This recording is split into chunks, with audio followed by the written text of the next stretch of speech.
태어나서부터 부와 명예와 무한한 돈을 받을 수 있는 기회와 하나님 나라에 들어갈 수 있는 특권이 주어진다면 어떤 것을 선택하시겠어요?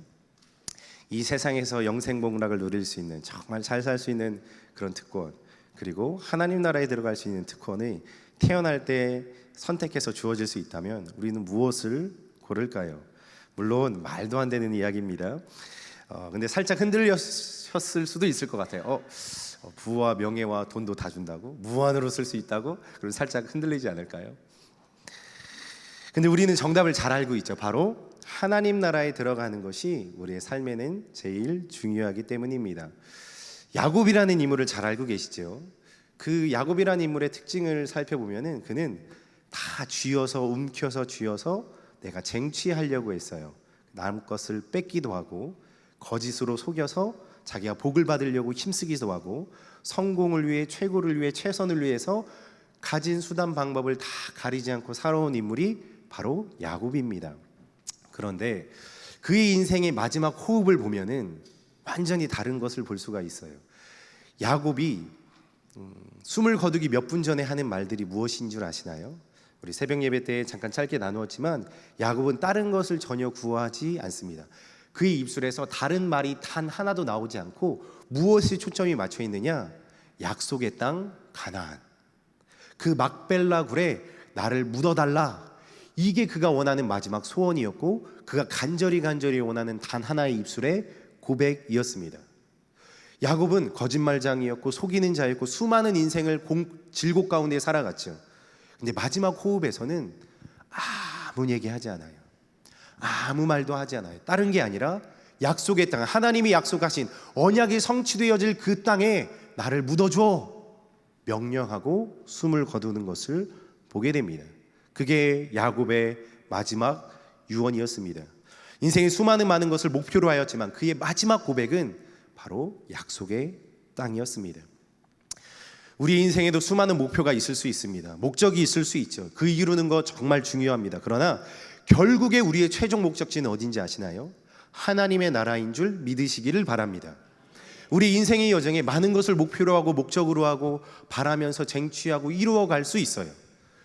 그러나 우리의 마지막 호흡 안에서는 결국에 내가 바라는 것, 결국 내가 원하는 것은, 결국 우리가 원해야 될 것은 무엇이냐면 하나님의 나라라는 거예요. 왜냐하면 예수님께서는 다시 오실 것이고 우리를 하나님 나라로 인도하셔서 영원토록 그 안에서 하나님 안에 찬양케 하실 것이기 때문입니다. 이를 믿으시는 성도님들 되시기를 예수님의 이름으로 축복합니다. 하나님의 주요 관심사가 무엇일까요? 하나님의 주요 관심사. 하나님의 주요 관심사는 많은 사람들이 구원을 받아서 하나님 나라로 오는 것입니다. 그래서 예수님은 이 땅에서 지상 대명령, 마지막 말씀, 마지막 유언의 이야기를 하실 때에 복음 전도의 사명을 너희가 땅끝까지 나아가 감당해라 라고 명령하신 것을 우리는 알게 됩니다. 그렇게 하나님 나라를 바라며 사는 것이 그리스도인에게 너무나도 중요하고 그 나라를 바라며 다른 사람들을 전도하고 복음 가운데 함께 나아가는 것이 우리의 인생의 사명이라는 것입니다. 그런데 예수님께서, 그렇게 말씀하신 예수님께서 그냥 하나님 나라에 들어갈 수 있는 게 아니야 라고 말씀하셨어요. 우리 마태복음 7장 21절 말씀을 보니까 이렇게 말씀하세요. 예수님께서 나더러 주여 주여 하는 자마다 다 천국에 들어갈 것이 아니요 다만 하늘에 계신 내 아버지의 뜻대로 행하는 자라야 들어가리라. 이거 수없이 들어보셨잖아요. 그렇죠? 이 말하면 또 이어지는 말이 하나 있어요. 26절 말씀을 또 보면은 나의 이 말을 듣고 행하지 아니하는 자는 그 집을 모래 위에 지은 어리석은 사람과 같다라고 예수님께서 말씀하셨습니다. 이 두 예화의 특징이 있어요. 바로 삶은 예수님과 상관이 없는데 입으로는 그럴듯하게 하나님을 믿는 척 한다라는 것입니다. 이러한 자들에게는요 열매가 없어요. 다른 사람을 구원하는 역사가 없습니다. 그렇다면요 우리는 하나님 나라를 바라보며 살아가야 할 존재인데, 하나님 나라를 나도 바라보며 많은 사람들과 함께 나아가야 될 존재인데 어떻게 바라보며 살아야 주님께서 원하시는 그 뜻대로 우리는 살아갈 수 있냐라는 것이죠. 하박국 선지자는 이런 외침을 던집니다. 오직 의인은 믿음으로 말미암아 살리라. 그리스도인들의 삶은요, 생명은 믿음을 통해 주어진다라는 것을 말씀해주고 있어요. 다시 말해서 하나님께서 우리에게 구원을 선물로 주셨습니다. 에베소서 2장 8절 말씀을 보니까 주어진 것 자체로 그런데 기뻐할 것이 아니라 믿음을 우리의 삶에 적용시켜서 완성해야 된다라는 것을 우리는 알 수 있다라는 것이죠. 우리 에베소서 2장 8절 말씀 잘 아는 말씀입니다. 다시 한번 읽어보죠. 시작. 너희는 그 은혜에 의하여 믿음으로 말미암아 구원을 받았으니 이것은 너희에게서 난 것이 아니요 하나님의 선물이라. 믿음으로 난 것이 아니라 하나님의 선물인데, 구원을 우리가 받았기 때문에 끝난 것인가요? 하나님께서 선물로 우리에게 그래 병진아 구원이야, 내가 너에게 선물로 줄게, 값없이 주는 거야, 이거 엄청난 건데 내가 값없이 줄게, 이 온 우주보다 더 값진 건데 내가 너 값없이 줄 거야 했다고 해서 끝난 것일까요? 오늘 본문을 살펴보면은요, 믿음으로 바라봐라 라고 히브리서 기자는 외칩니다. 우리 1절과 2절 말씀을 세번역 성경으로 한번 보도록 하겠습니다. 같이 읽습니다. 시작. 믿음은 바라는 것들의 확신이요 선조들은 이 믿음으로 살았기 때문에 훌륭한 사람으로 증언되었습니다. 아멘. 하나님 나라로 나아가며 믿음을 가지고 살아야 된다라는 것 우리 너무나도 잘 알고 있습니다. 그런데 이 믿음을 가지고 살아가는 것에 있어서 한 가지 우리가 늘 항상 점검해야 될 것이 있어요. 이것이 이어지는 결과물이 있냐는 거예요. 아브라함에게 하나님께서는 별과 같이 많은 후손을 약속해 주셨습니다. 그리고 아브라함은요, 그 약속을 어떻게 했죠? 믿었어요. 그것을 하나님께서 의로 여기셨죠. 그런데 아브라함이 사는 평생에 본 후손은 누구 한 명이에요? 이삭 한 명이에요. 이삭을 봤어요. 그리고 별과 같은 후손은 눈으로 보지도 않았습니다. 그런데 우리가 확실히 아는 사실이 하나가 있습니다. 아브라함은 하나님께서 별과 모래와 같이 수많은 후손을 허락하실 것을 의심하지 않고 끝까지 눈 감는 순간까지 믿었음을 믿으시기를 바랍니다. 그의 믿음이 흔들리지 않았다라는 것입니다. 아무것도 보이지 않았지만 하나님의 말씀이 그에게 있었기 때문에 그는 그것을 증거물로 삼아서 살았다라는 것이에요. 그 증거물을 우리가 그리고 확인하고 있습니다. 우리 수많은 주의 백성들을 보면 아브라함의 그 후손들이 어떻게 이어졌는지 우리 옆에 분들을 통해서 볼 수가 있습니다. 우리 한번 옆에 분과 고백합시다. 당신은 믿음의 증거물입니다. 다시 한번요. 당신은 믿음의 증거물입니다. 우리 1절 믿음은 바라는 것들의 확신이요 라고 할 때 이 확신이 무슨 단어로 쓰였냐면 헬라어 휘포스타시스라는 단어로 쓰였는데요. 이것이 뭐냐면요, 실제로 존재하는 것, 소유, 재산이라는 의미로 쓰였다라는 것이에요. 믿음으로 바라는 것들이 뭐래요? 내 소유가 된다, 내 재산이 된다, 너의 것이 된다라고 말씀해주고 있어요. 하나님께서 하신 말씀을 내가 가지고 그냥 끝나는 게 아니라 확신으로 바꾸고 그걸 내 마음에 담기 시작하면은 없어지는 게 아니에요. 내 소유물이 되고 재산이 된다라는 것입니다. 그래서 우리가 믿음을 갖는 것이 하나님 나라에 가서 상급으로 이어진다라는 것을 성경은 말씀해주고 있습니다. 사랑하는 성도님들, 우리는 믿음을 가지고 살아야 해요. 우리는 온 우주 만물을 하나님께서 창조하셨음을 믿습니다. 할렐루야. 왜 믿으세요? 왜 믿으시나요? 다 알고 계신데 지금 속으로 에이 뭐 이런 걸 물어봐, 다 아는데 굳이 귀찮게 이걸 물어봐. 알고 있습니다. 저도 다 아시는 것을. 우리는 딱 한 가지 근거로 해서 이것을 믿어요.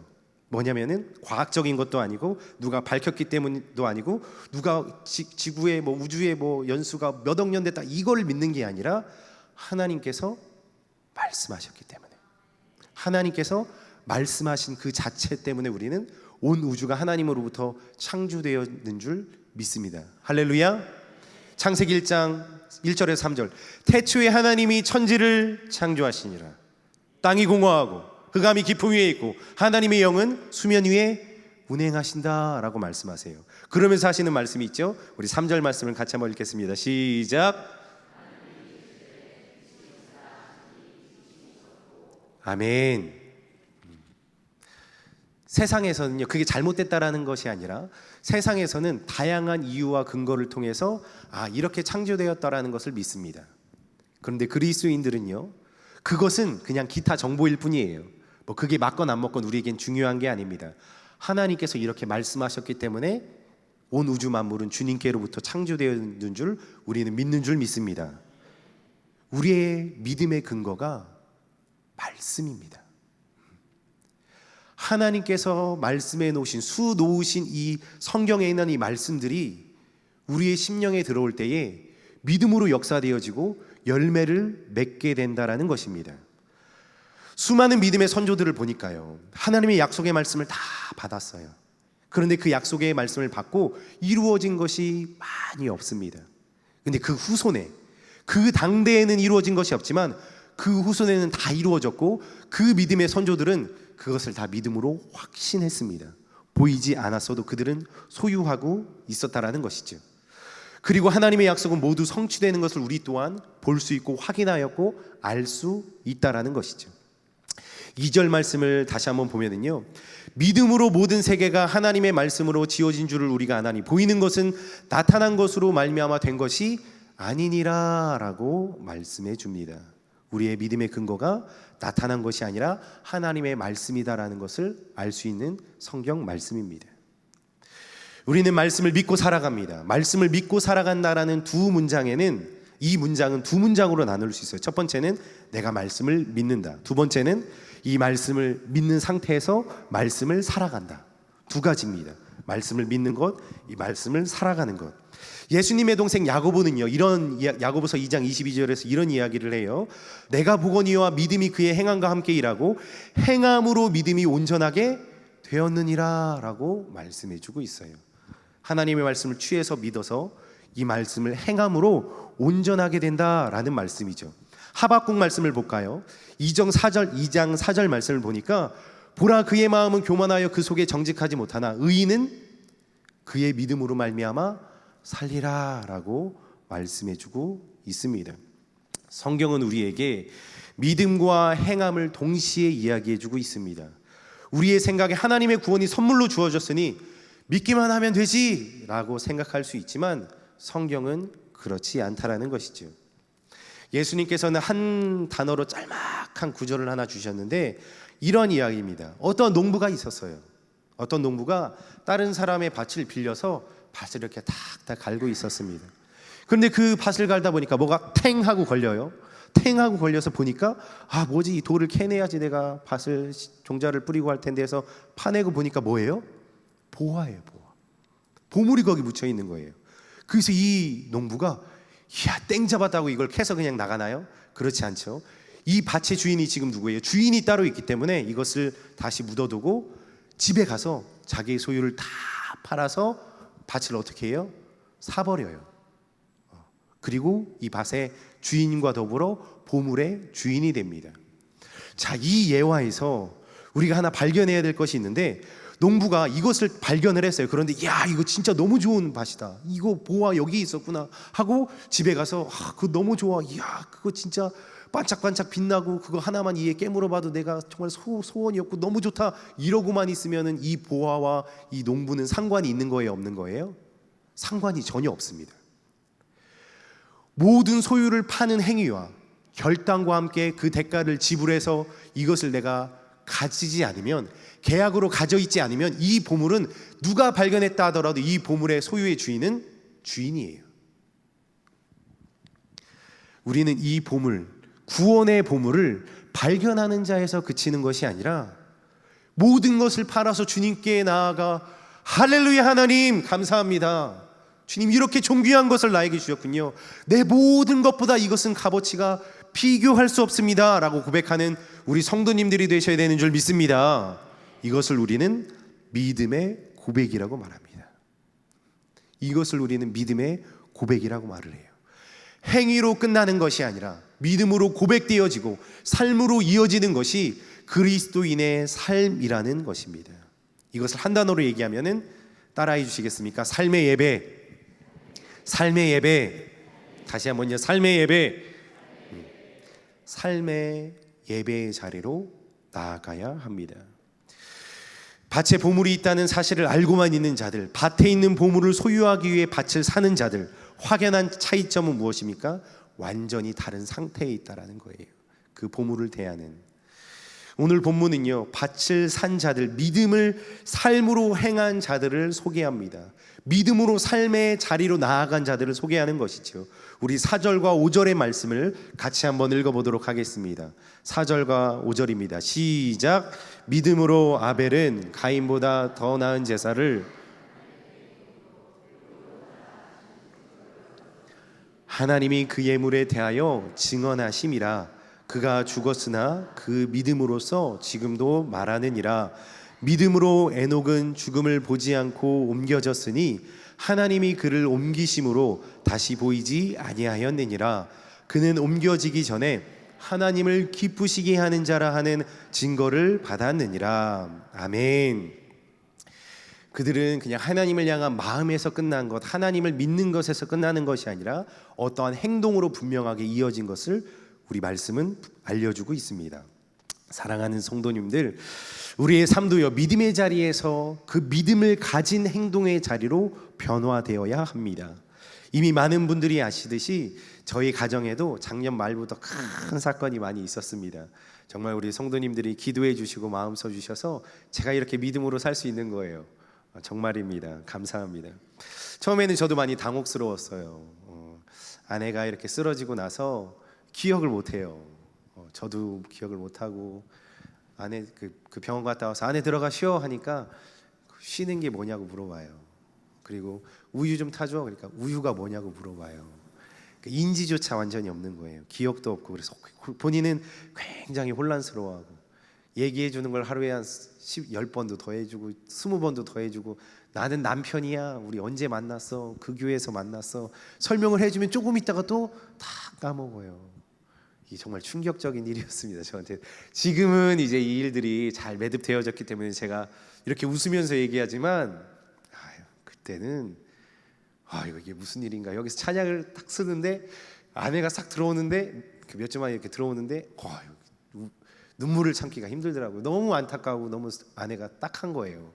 그래서 그 기간이 있었지만 기도해 주셔서 그 기간이 잘 넘어가서 지금은 딱 그 한 달 어간만 이제 기억을 못 하고 다 기억 잘하고 아주 건강하게 회복되고 있습니다. 물론 지금 이제 많은 분들이 이제 물어봐 주시더라고요. 그런데 제가 한번 이제 말씀을 드리면 이제 온몸을 다 못 썼어요. 호흡도 어렵고 뭐 얼굴도 편마비가 와서 이쪽은 완전히 굳었고 한쪽은요 굳었고 그리고 목과 허리 온몸 전체를 그냥 못 가누신다고 생각하시면 돼요. 모든 신경이 죽었다. 호흡도 어렵다. 이 상태에서 지금 많이 기도해 주시고 마음 써 주셔서 목도 잘 가누고요. 허리도 힘이 다 들어왔고 그리고 손도 요 정도는 이렇게 움직입니다. 손가락도 조금 움직이고요. 그래서 이 신경이 다 돌아오려면은 한 1년까지는 봐야 될 것 같아요. 제가 볼 때. 그래서 그런데 우리 성도님들 기도해 주셔서 이러한 병이 걸리면은 제일 위험한 게 우울증이라고 하는데 진짜 마음 써 주시고 연락 주시고 응원해 주셔서 기도해 주셔서 아내가 마음에 막 힘들어하지 않고 그래도 기쁨으로 힘을 얻어서 치료받고 있습니다. 너무 감사합니다. 제가 설교 중이라 정말 머리를 여기 밑에까지 이렇게 하고 감사 인사드리고 싶지만 말씀 중이라 양해를 구하도록 하겠습니다. 이런 일을 겪었을 때 제가 처음 이 사건을 딱 눈으로 봤잖아요. 그리고 몇 번 이게 반복이 됐단 말이에요. 한 달 반 동안. 그러면서 이 첫 번째 사건 아내가 기억을 잃고 막 쓰러지고 막 그런 일들을 계속 경험하면서 제가 얼마나 불안했겠어요. 그런데 그때 이제 막 기도하면서 저에게 드는 마음 그리고 믿음은 뭐였냐면 하나님이 살아계시잖아. 그리고 하나님은 나를 아셔. 그리고 하나님께서 나를 인도해주고 계시고 나와 함께 해주신다라고 이미 말씀하셨어 라는 이 말과 함께 아내도 하나님께서 나에게 주신 최고의 선물이고 최고의 선물인 우리 아내가 이런 상태에 있다는 것은 더 최고의 상태로 하나님께서 이끌어 주시려고 이렇게 해주시는 거겠지라고 믿음으로 열심히 기도하면서 이겨냈습니다. 그 마음이 있어서 정말 그 마음이 있어서 제가 이겨낼 수 있었어요. 만약 하나님 없었으면은요, 이야 이거 어떻게 했을까 저는 상상도 가지 않습니다. 진짜 정말 상상이 가지 않아요. 만약 하나님이 없었고 나의 믿음의 주 되시는 주께서 내 마음에 없었다면은 저는 단 한 걸음도 한 발자국도 뗄 수 없었을 거예요. 그래서 성도님들이 기도해 주셔서 하나님께서 저에게 더 은혜를 베풀어 주시고 흔들리지 않는 마음을 주신 것 같습니다. 저는 그래서 이렇게 믿음의 걸음을 연약하게나마 부족함 가운데 한 걸음 한 걸음 부족하게 떼고 있어요. 당연히 우리 성도님들도 수많은 삶의 여정 안에서 들어오는 풍파와 어려움 가운데에 한 걸음 한 걸음 믿음의 발걸음을 떼고 계시는 줄 믿습니다. 그런데 우리가 여기서 알아야 되는 것, 진짜 어떻게 해야 우리가 하나님 나라를 바로 바라보며 매일같이 믿음 가운데 승리할 수 있을까? 아니, 승리의 삶을 더욱더 나아갈 수 있을까? 더 발전시킬 수 있을까라는 것을 우리는 고민할 때에 이 말씀을 알아야 됩니다. 디모데후서 2장 3절로 6절의 말씀을 같이 한번 우리 교독하는 방법으로 읽겠습니다. 너는 그리스도 예수의 좋은 병사로 나와 함께 고난을 받으라. 자기 생활에 얽매이는 자가 하나도 없나니 이는 병사로 모집한 자를 기쁘게 하려 함이라. 경계하는 자가 법대로 경계하지 아니하면 승리자의 관을 얻지 못할 것이며 수고하는 농부가 곡식을 먼저 받는 것이 마땅하니라. 아멘. 병사로 나와 함께 고난을 받으라. 이것은요, 사도 바울이 수많은 고난과 역경을 헤쳐서 복음 전도를 하고 있는 사도 바울이 자기 아들과 같이 여기는 목사 디모데에게 쓴 편지입니다. 그에게 뭐라고 얘기하냐면 너 복음 잘 전해야 돼, 복음 잘 가르쳐야 돼 라고 얘기하면서 이 말을 하는 거예요. 너는 그리스도 예수의 좋은 병사로 나와 함께 고난을 받아라. 병사로 복무하는 자가 자기 삶에 얽매이는 자가 하나도 없는데 이것은 왜 그러냐면 병사로 모집한 자 하나님을 기쁘시게 하려 함이다라는 것이에요. 자, 병사의 그럼 특징이 뭐예요? 매일 훈련받아요. 모의 전투를 합니다. 아침에 일어나면 일어나자마자 우통을 다 까고 구보를 해요. 산을 오릅니다. 그냥 산을 오르나요? 군가를 불러요. 군가를 막 부르면서 숨 차는 것을 이겨내서 호흡량을 늘리는 거예요. 그리고 수많은 훈련을 받으면서 그가 연단을 받고 근육량을 늘리고 군사로 준비되어지는 것을 우리는 알고 있습니다. 그렇다면 그리스도인들은요, 그냥 하루를 살아가면 예수님 계시니까, 그냥 하루를 내가 서 있으면 예수님 계시니까 거기서 끝나는 걸까요? 물론 이것도 나쁜 것은 아니에요. 이게 완전히 잘못됐다라는 것이 아니라 그리스도의 군사로 하나님의 뜻을 이루며 믿음의 본을 보이며 열매를 가지고 하나님의 역사를 경험하는 자들에게 있어서는 이게 다가 돼서는 안 됩니다. 하나님의 말씀을 매일 붙들며 그 말씀을 가지고 씨름하는 주의 백성들이 되어야 되는 줄 믿으시기를 바랍니다. 우리 교구분들은 아시겠지만 저도 매일 부족하게나마 새벽 말씀을 가지고 묵상을 해요. 새벽 예배 마치면은 사무실에 와서 이제 그 말씀으로 이제 요약을 쑥 하고 그것을 이제 가지고 기도하고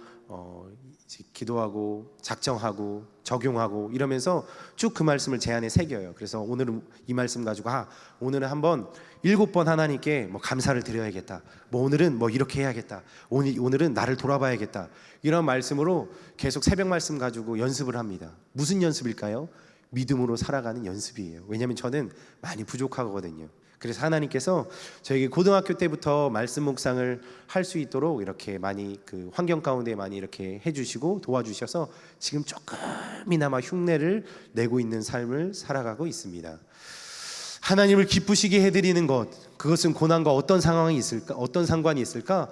고난을 만날 때 우리는 하나님을 믿고 믿음의 행위가 나와요. 그래서 평소의 삶에 훈련을 받아야 고난이 왔을 때 믿음의 고백이 나올 수 있다라는 것입니다. 진정한 본 모습, 진정한 믿음이 그 고난의 때의 행동으로 나오기 때문에 우리는 평소의 삶에 병사로 훈련받으며 하나님을 기쁘시게 하는 자들, 평소에 주님 앞에 믿음으로 나아가 어떠한 때도 믿음으로 주님께 영광 올려드리는 하나님의 기쁨이 되는 주의 백성들이 되어야 되는 줄 믿으시기를 바랍니다. 그러한 복된 삶, 삶의 예배를 이루어 나아가신 우리 성도님들이 다 되시기를 예수 그리스도의 이름으로 축복합니다.